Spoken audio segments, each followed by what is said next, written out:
Your Sunday Telegraph piece comes after a piece you wrote in the week in the Daily Mail, which got a little bit of traction because you found it hard to define what Englishness is in the week. I think you were interviewed by one of our rival channels. What is Englishness as far as you're concerned? No, Camilla, I didn't find it hard to describe Englishness at all. In fact, I was surprised that one of your rival channels even asked me the question. No one would ask a Welshman or a Scotsman or a Frenchman to define what is Welsh or Scottish or French identity. My point was that national identity comes from our history, our language, our food, our landscapes, our literature.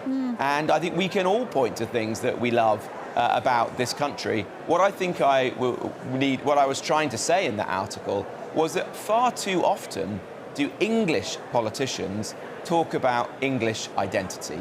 It's perfectly normal for a prominent Scottish or Welsh politician to celebrate Scottish or Welsh identity. But in England, somehow it's anathema. And that's got to change. I think English identity is in peril right now.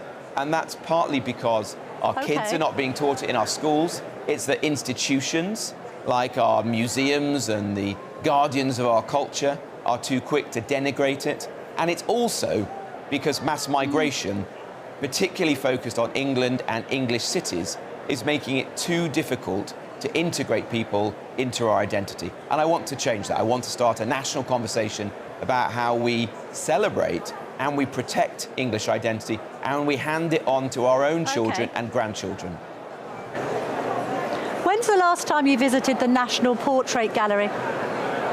Oh, I went there recently. I took my kids there a few months ago. I love that gallery. I love showing them. Well, it's full of portraits of past, English kings and queens and other notables.